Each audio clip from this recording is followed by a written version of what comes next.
Et l'Éternel Dieu le chassa du jardin d'Éden pour qu'il cultivât la terre d'où il avait été pris.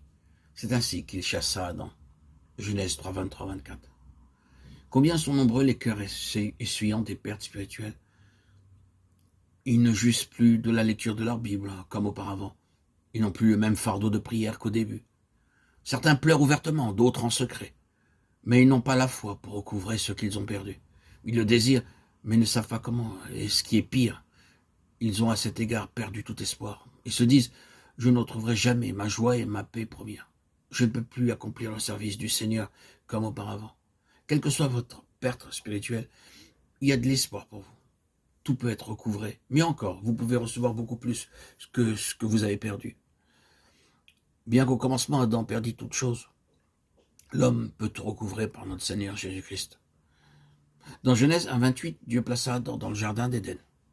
Il lui donna aussi la puissance et la domination sur toute la terre, sur les poissons, les oiseaux et tous les animaux. Dans un sens très réel, il était le roi de toute la terre. Cependant, dans le chapitre 3, il fut expulsé comme un brigand et la parole de Dieu dit que Dieu lui-même le chassa. Au début, il pouvait parler à Dieu comme un homme parle avec un autre homme, mais maintenant il était chassé de la présence de Dieu. Il fut chassé de son foyer, du jardin d'Éden, et il dut renoncer à tous ses droits. Quelle terrible perte! Personne ne peut estimer la perte subie pour le premier homme, Adam.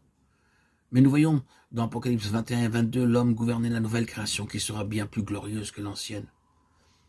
Déchirez vos cœurs et non vos vêtements et revenez à l'Éternel, votre Dieu. Joël 2,13. Dieu a donné à l'homme bien plus que ce qu'il avait perdu dans Genèse 3. Dieu commença la restauration par la puissance de la croix. Toute perte d'un pécheur et toute perte d'un croyant peuvent être recouvrées par la grâce de Dieu et par son aide révélée dans le sacrifice du calvaire. Êtes-vous d'une quelconque utilité pour Dieu? Pouvez-vous dire que Dieu a utilisé quelque chose de votre vie? S'il vous plaît, soyez honnête envers vous-même. Désirez-vous que vos péchés soient pardonnés? Jésus-Christ est venu dans le monde, il est mort et ressuscité afin que nous puissions recouvrer chaque perte. Bien que nous ayons gâché nos vies toutes ces années durant, nous pouvons maintenant redevenir les collaborateurs et les partenaires de Dieu. 1 Corinthiens 3, 9. Toute perte occasionnée par vos péchés peut être recouvrée. À cause de péchés, vous avez terni votre nom, celui de votre famille, celui de votre Dieu. Par vos péchés, vous avez ruiné votre vie, votre santé et votre corps. Vous êtes éloigné de Dieu. Vous n'avez pas la moindre compréhension des choses de Dieu. Vous êtes stupide devant Dieu et tout ce que vous faites est un gaspillage. Vous mourrez sans espoir. Voulez-vous être transformé?